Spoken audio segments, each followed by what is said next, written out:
our understanding on different self-driving capabilities of an autonomous database. Self-driving auto configuration. Oracle Autonomous Database is fully optimized to support the different types of workload. It primarily supports data warehouse and transaction processing workloads.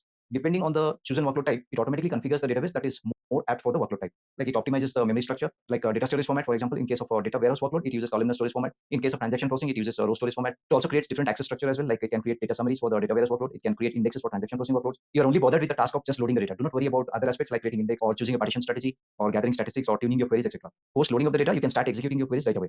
Oracle Autonomous Database will automatically prepare the required access path to return your results with the quickest response time. It supports various data sources, namely OCI object storage, AWS S3, Azure Blob, GitHub repository. So you just do a one-time configuration to these data sources, and then you can use the available APIs to load the data into a first scalable database.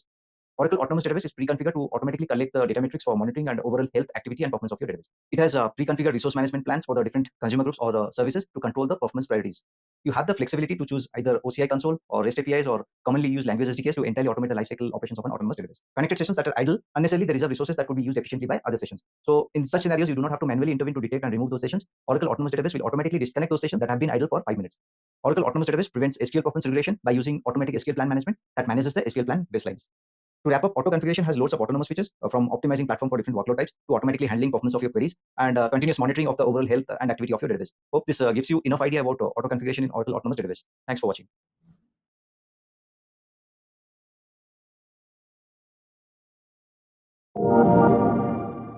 Welcome everyone. In this video, we'll discuss about optimize the statistics collection as part of the self-driving capability of an Oracle Autonomous Database. The Oracle Database Optimizer highly depends upon the up-to-date statistics in order to generate faster query results. The automatic optimizer statistics collection job, this runs in a fixed predefined maintenance window. But when there is a high volume data change going into the database, then the statistics may become stale and subsequently affect your query performance. To overcome this situation, Oracle Autonomous Database enables high frequency automatic optimizer statistics collection that collects optimizer statistics at a high frequency than the standard statistics collection job. High frequency automatic optimizer statistics collection, this is enabled by default and it runs at an interval of every 15 minutes. This is a lightweight task and only gathers statistics for those objects that have stale statistics. The run interval and maximum runtime, these are configurable and can be changed using dbmsstats.state global preps procedure. This is mutually exclusive and does not affect the automatic optimizer collection job that runs in maintenance window. Statistics are automatically gathered for direct load operations. Example, create table as select or insert with append hint or the data pump import, direct path load, or those using the dbms_cloud data load APIs. For conventional DMS, Oracle Autonomous Database automatically gathers real-time statistics that can help the optimizer generate better execution plan. This runs in addition to the automatic optimizer statistics collection job, but this runs at a real time and gathers statistics for objects that might get stale statistics as a result of the conventional DL execution. It gathers a subset of the statistics like the number of rows or maximum and minimum column values. It is not enabled by default and has to be enabled by setting the initialization parameter optimizer real-time statistics to true. Thus, we see Oracle Autonomous Database has two additional optimizer statistics collection feature that ensures your object statistics are always up to date. This in turn further facilitates the optimizer to generate best execution plans for your application queries to render faster results. Hope this was something new to learn. Thanks for watching.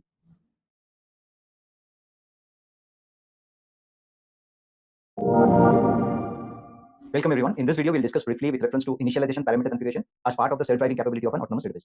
Based on the type of workload, like whether it is a transaction processing or autonomous data warehouse, autonomous database is pre-configured with optimal values for the different database initialization parameters. Unlike your standard provisioning, Oracle Autonomous Database restricts changing of certain parameter values, and this is primarily to avoid any impact on the performance and security. There are certain parameter values that can be changed for valid reasons. For example, your application database must be in a certain time zone. Then you can alter the time zone and system it at db time zone parameters. Below are a list of parameters whose value can be altered, and this might be at the session or database level. To wrap up on this lesson, while with autonomous database, it is recommended not to alter any initialization parameter values. You may take exception to change values of allowed parameter once you have completely understood the pros and cons of the change. As a best practice, you may evaluate in a test environment before you alter in production. Hope this helps you in actual implementation. Thanks for watching.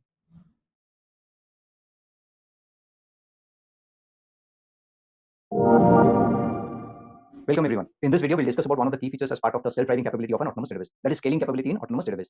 In a live database system, the load on the database is dynamic in nature and it may not always be practically possible to predict the demand and make a precise decision to scale up or scale down the resources. And moreover, the scale up or scale down operation cannot be done online, which means if you have to perform the operation, you have to incur some downtime. On the contrary, Oracle Autonomous Database is a fully elastic platform that allows you to scale up and scale down your resources online. And post provisioning of your database at any time of the database lifetime, you can scale up or scale down the OCPUs and storage. It can be done online and independently. You just need to provide the number of OCPUs and the storage size you need to scale up, and this gets automatically done in the background. Scaling operation can be done on demand, in which case you need to specify the value, or you can enable auto scaling of the OCPUs and storage wherein the resources are scaled up to 3 times. Automatic scaling of OCPUs is turned on by default during provisioning, and you can disable it by unchecking the checkbox. Automatic scaling of storage is not enabled by default, so you have to enable it by ticking the checkbox. While scaling operation is happening, the lifecycle state is scaling in progress. Since this is an online operation, your existing database connection will remain intact and you can establish new connections to perform your operations. Let's understand what happens during auto scaling of OCPUs and storage. During auto scaling of OCPUs, OCPU and IO resources are scaled up 3 times the base usage automatically. You pay for actual usage and this usage is averaged out over an hour. It does not scale up other resources like the number of sessions, concurrency, parallelism, or memory.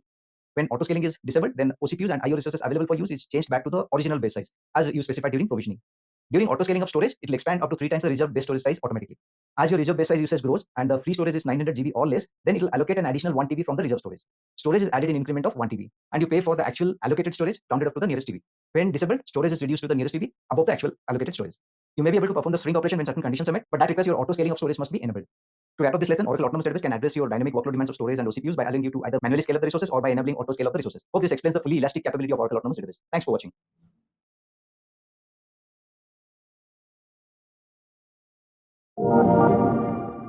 In this demo, we are going to see how to perform scale-up operation in an autonomous database shared infrastructure.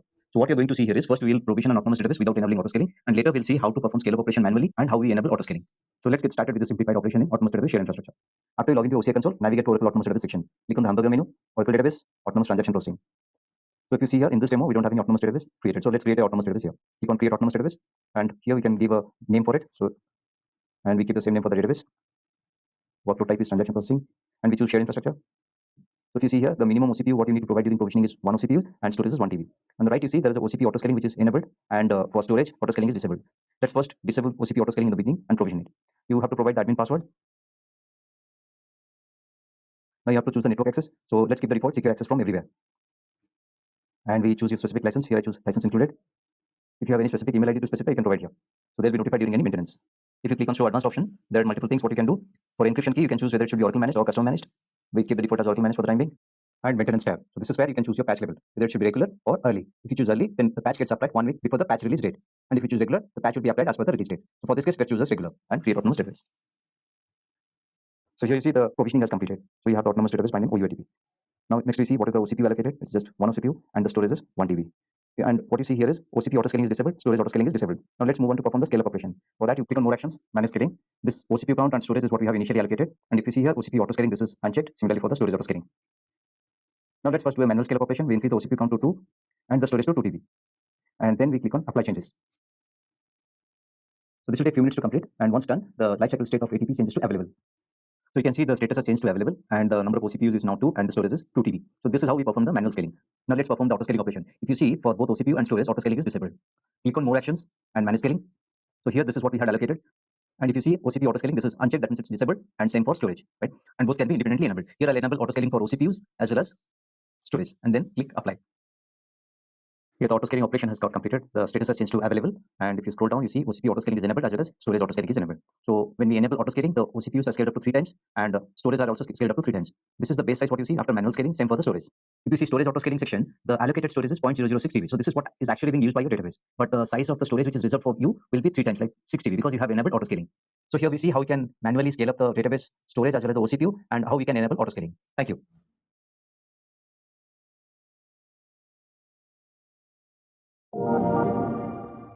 Welcome everyone. Let's discuss about the cloning capability available with an autonomous database. We will first look into the capability in shared infrastructure and later discuss the same with respect to dedicated infrastructure in public cloud type of deployment. Cloning operation is very simplified in an autonomous database, and this gives you some advantages when you are using autonomous database. In general, cloning allows you to spin off a dev, test, or sandbox instance directly from the database or from backup. You can update your database or move across compartments. Autonomous database in shared infrastructure gives you 3 options to create clones. One is a full clone, next is a metadata clone, or a refreshable clone. A full clone is a complete point-in-time copy of your autonomous database, whereas a metadata clone is just a clone of the schemas in the database without data. So it depends upon your needs whether you want to create a complete copy of your source database or just a metadata. Metadata clone is usually a requirement where you want to provide same application service to an entirely new customer with complete isolation and to manage their own data. The third type of clone is a refreshable clone. We'll discuss more about it as we proceed. So depending on the type of clone you wish to create, the source for the clone would change. So like if you wish to have all 3 types of clone, then it can be directly cloned from the autonomous database instance. But if you want to create a full clone or meta clone, then instead of choosing the database as a source, you can choose the database backups as a source.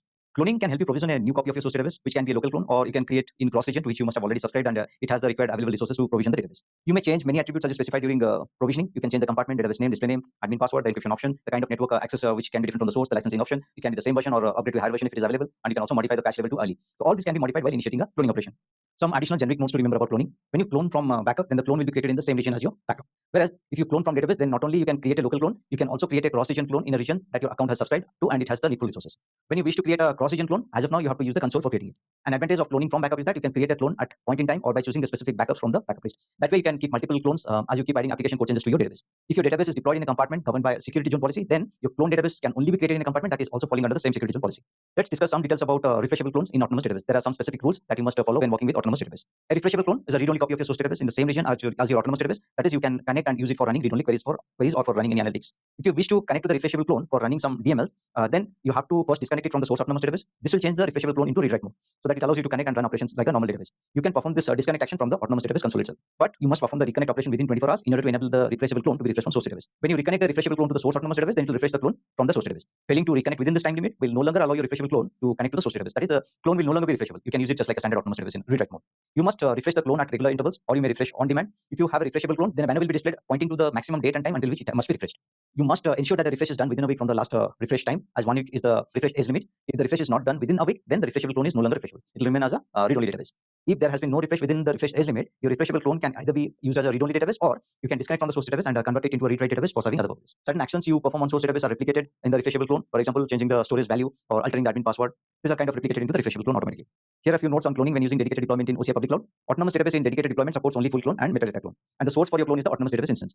The speed of the clone operation depends on the number of OCPUs you specify your clone during the cloning operation. Hence, more OCPUs you allocate, the faster the cloning operation will complete. So during provisioning, you can specify more OCPUs, and post completion of the cloning operation, you can scale down the OCPUs. When creating clones, you have to specify different container databases other than the source container database, and you can specify the number of OCPUs, the amount of storage that needs to be allocated, and the storage you allocate must match the actual storage in the source database. The optimizer statistics of the source database as well as the resource management rules, these are automatically effective on the clone database. In autonomous database configuration that have data guard association, then the cloning operation has to be initiated from the primary autonomous database. There are few requirements to be met when doing a refreshable clone, else the cloning operation will fail. The admin password of the source database and that of the clone must be different. It also requires the encryption key settings of the container database and the target autonomous container database of the clone. They must match, else the cloning operation would fail. So there are few changes in the cloning process when using shared infrastructure and dedicated infrastructure deployment in OCI public cloud. To wrap up on the subject, cloning forms a very important cloud tooling in autonomous database that hides from you all the complexities involved in the cloning operation, providing you the option to choose the type of clone that can best meet your application or business requirement. In the next lesson, we'll learn about some of the features built into autonomous database. See you in the next lesson. Thanks for watching.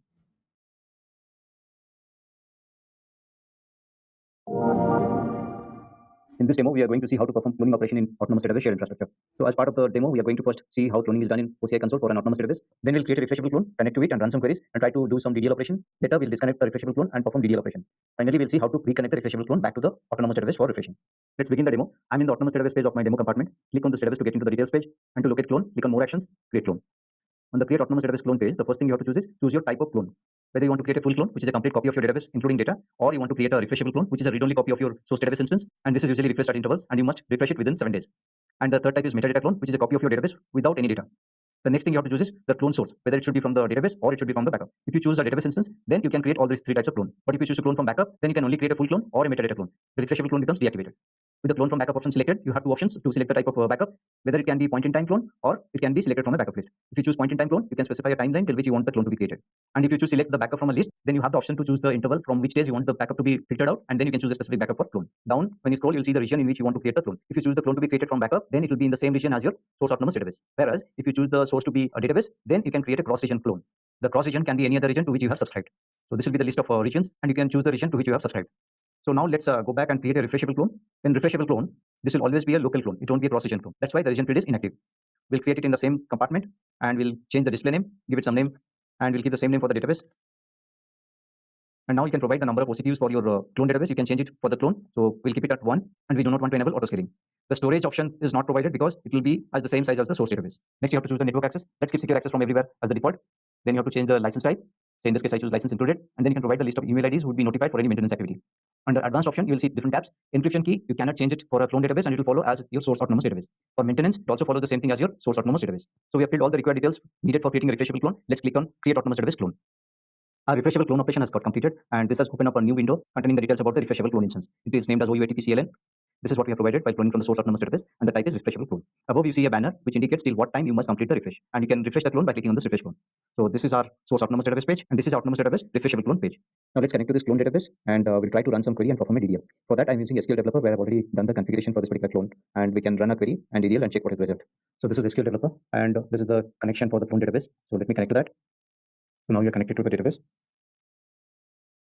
We'll run a query, and let's select this particular clone. First, we'll run on this table SSP.part. So if you see, I'm able to run the query. When I try to run the DDL statement, let's see what message it gives. So here there is database or pluggable database open for read-only access. That's because our refreshable clone is a read-only copy. Now let's go back to the OCI console and disconnect the refreshable clone from the source database and retry this operation. So this is our refreshable clone database page. To disconnect from the source database, you can scroll down, and under clone information, if you see the source database name, refresh and disconnect. Click on disconnect, and it'll ask you to provide the source database name. So you can provide the source database name and click disconnect refreshable clone. So this will update the status for lifecycle state, and currently it is updating. So our disconnect operation has got completed, and you can see no more source refreshable clone for our clone database, because now it's a read-write copy. And here there is a banner which shows the maximum time until which you must reconnect the clone database to the source autonomous database. Otherwise, this won't be refreshable.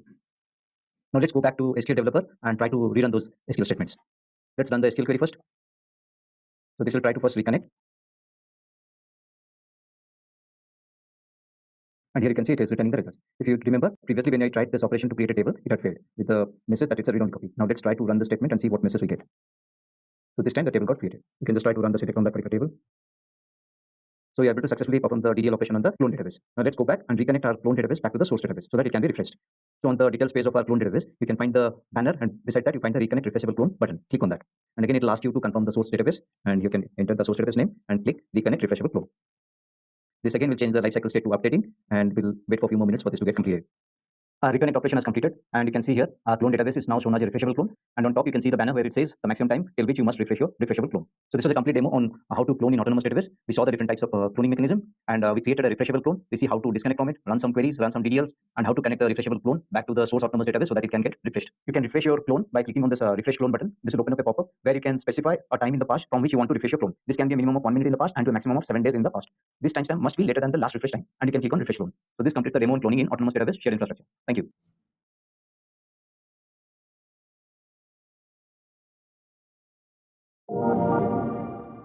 Welcome everyone. In this lesson, we'll learn about the backup and recovery capability within an autonomous database. We'll understand the capability both from shared infrastructure and dedicated infrastructure in OCI public cloud type of deployment. Let's first take about automatic backup in autonomous database and shared infrastructure. In autonomous database, since this is a fully managed database, automatic backup is pre-configured and scheduled. So neither can you disable it nor can you change the schedule. And even if you have stopped your database, still the backup of your database will run as per schedule. The backups, these are incremental in nature. It takes level 0 backup every 60 days and then daily incremental level 1 backup, weekly cumulative level 1 backup. These backups are visible in the backup menu under the resources section in database details page. The retention period of the backup is 60 days and it cannot be altered. Thus, you can restore and recover your database to any point in time in this 60 days retention period. All the database backups, these are stored in object storage of the service tenancy, and these are triple mirrored within a region. Thus, the backups are available 24/7 for any kind of restore and recovery operation. The database is fully functional during an automatic backup operation. You can connect to the database during automatic backup and perform your database actions. When an automatic backup is in progress, the stop, scale, and terminate operation, these are disabled.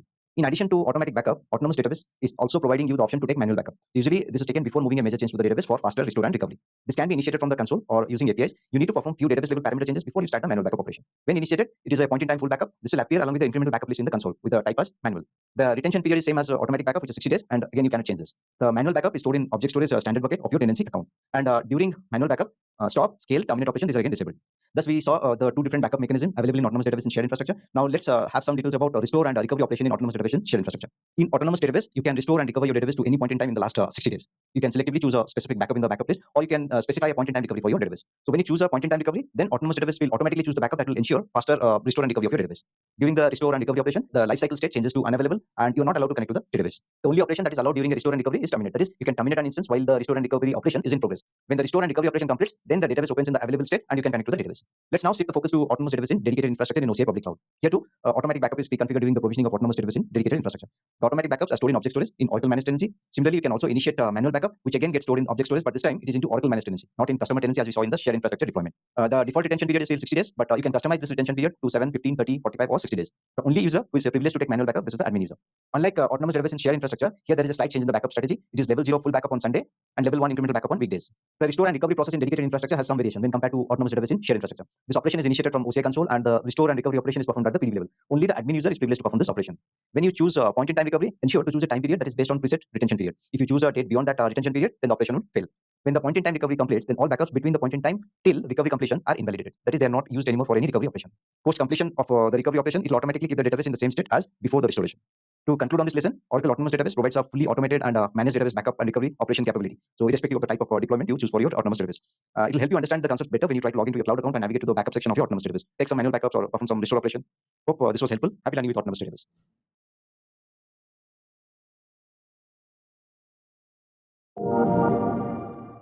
Welcome everyone. In this video, I'll discuss about patching and updates in autonomous database. I believe everybody knows what are database patches and why do you need to apply them. Thinking from the perspective of autonomous database, it's the same enterprise Oracle database, and patches are equally important to apply for safe running of the autonomous database in Oracle Cloud infrastructure. So let's discuss about the patches and updates in a shared infrastructure deployment. Patches are automatically applied in autonomous database, and they may be applied quarterly as per the release cycle, or may be applied on demand when there is a critical vulnerability or bug that is detected, and security fix becomes mandatory to be applied to protect your database from any kind of malicious activity. These patches can be infrastructure patches like a patch for your firmware or your hypervisor or the OS, and it can be a database patch. Database patches can be either a security or bug patch. It can be a release update or a release update revision patch. Patches are applied in a rolling fashion to avoid downtime as autonomous database is rack enabled. Applications might face a momentary disconnect during the service relocation, and this can be entirely prevented with the configuration of application continuity. You can set the patch level to early or regular during provisioning and cloning operation. Setting the patch level to early will apply the patch a week before the actual patch release date. Otherwise, you can set it to regular so that the patches are applied as and when they are released. You cannot set the patch level post provisioning of the Oracle Autonomous Database. Oracle manages this maintenance schedules and sends notifications in advance to preset context about the planned maintenance operation so that you can prepare your environment before the operation starts and avoid any kind of service disruption. You can query DB notifications view to check maintenance and the status notification. Similarly, database version updates, these are entirely managed by Oracle and there would be minimal downtime needed. So you'll be notified in advance for such maintenance operation. Few restrictions with respect to setting the patch level. During cloning, if your source database is at a regular level, then you can change the patch level of the clone to early, but not otherwise. You cannot set the patch level of a refreshable clone. It follows the source autonomous database setting. You cannot enable autonomous data guard if the source autonomous database is having a patch level of early. Now we'll discuss about patching and updates in case of a dedicated infrastructure. By default, Oracle schedules a patching and maintenance operation, but you have the control to alter the schedule. You can set a maintenance window of the components during the provisioning time itself. In dedicated infrastructure, for grid infrastructure patching, it implements zero impact patching method. That is, database continues to run and patches are applied in rolling fashion out of place. For autonomous container database, you can set the preference to apply either the release update patches, which is the default, or you can apply release update revisions. When a patch applied date is notified, there might be a conflict with your change release date. So in such scenario, you can opt to apply the patch immediately instead of waiting till the maintenance date, or you can reschedule it, or you can even entirely skip the apply. But you cannot skip two consecutive maintenance operations. You may choose to skip current patch and later choose to apply a release update or release update revision patch that is higher than the current applied version in your autonomous container database. When you receive certain one-off patches as a fix to your reported issue, then you may choose to apply immediately or schedule its apply. Unless you take action, the one-off patches are automatically applied 72 hours after their availability. One-off patches cannot be skipped; they must be applied or scheduled and applied within that quarter of the release. One-off patches are also merged into the next release update patches. So to wrap up, it is important to understand patches and updates. These are critical to efficient functioning of your autonomous database. And Oracle Autonomous Database preemptively detects the security vulnerabilities and applies these patches on demand to secure your database from any kind of external threats. Hope this gave some insight into the patching and update policies in Autonomous Database. Thanks for watching.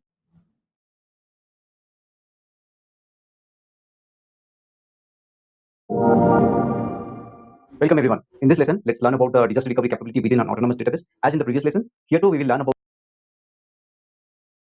the capability both from a shared infrastructure and dedicated infrastructure in OCI public cloud type of deployment.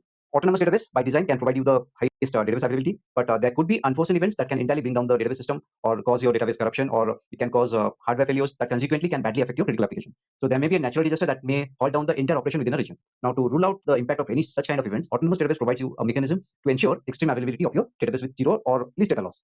This extreme availability is provided by what we call as autonomous data guard. Enabling it will create the standby database for your primary autonomous database instance, so that in the event of a disaster or kind of data corruption or human error, your database can safely fail over to the standby database. And you can also perform switchover operation at will for facilitating some maintenance activity or validating some change which you are trying to move to production. In occasions where there is a kind of unplanned outage, for example, a server crashes due to some hardware failure or storage issues, something like that, in those cases as well, you can ensure your database does not incur any significant downtime by swiftly doing the failover action. With the autonomous data guard, you have the option to create a local standby, which means your standby would reside in the same region as your primary. Depending on the data center, if there are more than one availability domain, then the standby will be created in a separate availability domain. That's different from your primary. If it's a single availability domain region, then the standby database will be created in a separate fault domain. This again is different from that what your primary is residing. So you can then perform switchover and manual failover operation as per your needs. However, autonomous data guard with local standby, this will automatically failover operation whenever the primary becomes unavailable. Alternatively, you can protect your database from an entire site failure by creating a standby database in a cross region. So this is called remote standby and is created in a region that is paired with your primary region. So in the event of either a site failure or a primary becoming unavailable, you can failover to the remote standby database. Autonomous data guard does not perform automatic failover in case of a cross region standby. But if you wish to have both type of standby databases, then autonomous data guard can create both a local standby as well as a remote standby copy of your autonomous source database. Accordingly, the rules for failover would change in that case. With autonomous data guard, there are few operations that you need to perform, namely the enable, disable, switchover, or the failover operations. They can be performed either using the console or the APIs. With autonomous data guard enabled, autonomous database provides you an SLA of 99.95% availability with no exclusions. Now let's take a look into some of the properties of individual standby types. To start with local standby, autonomous database, this continuously monitors your primary database and performs any automatic failover to the local standby should the primary become unavailable, and a zero data loss can be guaranteed. If the zero data loss cannot be guaranteed, then you have to perform a manual failover. Autonomous data guard converts the local standby to a primary database, and post successful completion of the failover, autonomous data guard creates a new local standby for your primary. So you can then perform a switchover operation to this new standby if you wish to. Unlike your autonomous database primary, you cannot view the local standby database. Any operation you do in the primary, for example, scaling up the OCPUs, enabling auto scaling of your OCPUs, then autonomous data guard will replicate those operations in the local standby. The way you connect to your primary autonomous database using wallet files, the same way you can connect to a standby database when it assumes the role of the failover or a switchover operation. So like we discussed for the local standby, let's view the properties in case of a cross region or the remote standby. So unlike local standby, failover is not automatic in remote standby. So if the primary becomes unavailable, and optionally if there exists a local standby which is down as well, you can then perform a manual failover to the remote standby. Autonomous data guard will convert the remote standby to a primary and create a new standby post failover completion. You can perform the usual switchover operation on demand, which does a role transition between the primary and the standby. And this is usually done after a failover operation succeeds and a new standby has been created. Unlike local standby, you can view the remote standby for your primary database and its status, but you must remember that you can neither connect to the remote standby database nor can you use it for read-only operation. But you can perform few limited operations in the remote standby independent of the primary. For example, certain network configuration or the VCN for the private endpoint or tagging, etc. This you can perform. Operations such as scaling of OCPUs, enabling auto scaling in the primary, these are again replicated into the remote standby by autonomous data guard. In an autonomous data guard configuration, you must always use the wallet local to the region for connecting client to the autonomous database. So that is, if there is a failover happening to the remote standby, then once the remote standby assumes the role of the primary, your client connection should use the wallet that is present in the cross-region autonomous database. Since the failover causes a remote standby to become primary, the connection URLs for the database also changes. So you should ensure the database tools that connect to the autonomous database, they must be mapped. The connection URLs must be mapped to point to the database in the cross-region. Note, autonomous data guard allows you to create one remote standby database. Let's take a quick look into the RPO and RTO of both local and cross-region standby. You may be aware there are two important objectives that is associated with the disaster recovery solution. So in the context of autonomous database, RTO or recovery time objective, this is the maximum time in minutes it takes to restore the connection to the autonomous database after a manual or automatic failover event. And similarly, RPO or recovery point objective, this is the maximum duration in minutes of data loss that can be tolerated during an automatic or a manual failover of an autonomous database. Now let's take a look into the individual RTO and RPO for each type of standby database. In case of a local standby database with automatic failover type, the RTO is 2 minutes and RPO is 0 minutes. That is zero data loss. And if there is a manual failover with local standby, then the RTO is 2 minutes, but the RPO is up to 1 minute. Comparing with the cross-region standby, since only a manual failover is supported, the RTO is 15 minutes and the RPO is up to 1 minute. Till now, we were discussing about autonomous data guard capability in a shared infrastructure deployment. Now let's see how the feature works in a dedicated infrastructure in OCI public cloud. Failure of the primary can happen for various uncontrolled reasons, like there is a region-wide disaster or availability domain failure or Exadata infrastructure failure, Exadata autonomous VM cluster failure, the autonomous container database crash or corruption of the database files like the control files, data files due to disk failure or the dictionary, etc. So this is where autonomous data guard comes to rescue with some control in your hand. So unlike shared infrastructure deployment, autonomous data guard is enabled and managed at the container database level in a dedicated infrastructure deployment OCI public cloud. Automatic failover is not enabled by default. You will enable it during the configuration step of autonomous data guard. Autonomous data guard in dedicated infrastructure, this provides you two different protection modes and both support automatic failover. First is maximum availability mode, and this guarantees zero data loss during automatic failover. And second is maximum performance, and automatic failover is possible only if the standby does not lag behind the primary beyond 30 seconds. You have different options to choose when deciding the location of your standby database. It can be in the same availability domain, or it can be in the same region, or it could be cross region. So accordingly, you must choose the right protection mode. That is, when you choose your standby to be in a cross region, then the protection mode should be maximum performance. And when you choose your standby database to be either in the same availability region or the same availability domain, then the protection mode should be maximum availability. If automatic failover does not succeed for any reason, then you can perform a manual failover. The RTO varies from seconds up to 2 minutes, and to some extent they're related to the apply lag at the time of failure of the primary. But RPO can vary from 0 to near 0, and it is to some extent related to the transport lag. So this is controlled by the chosen protection mode in the autonomous data guard configuration in a dedicated infrastructure. When the availability of a failed primary is restored, it carries a disabled standby role, and you can enable it to standby by performing a reinstate operation.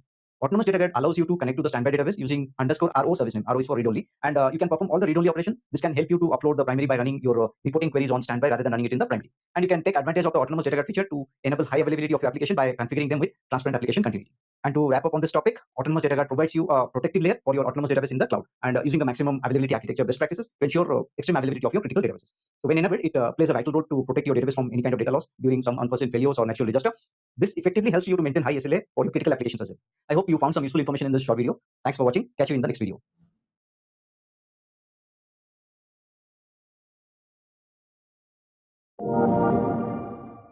Hello everyone. Welcome to the next lesson on autonomous database. Here we are going to learn about another disaster recovery mechanism available with autonomous database that you can configure depending on the business continuity consideration of your application. Autonomous database provides a second disaster recovery configuration option for your application databases deployed with autonomous database. It is called backup-based disaster recovery. As the name sounds, the disaster recovery method is based on autonomous database backups. Let's learn more about this method throughout in this lesson. Backup-based DR is a low-cost DR configuration in comparison to autonomous data. The backups include the backup of the database and the redo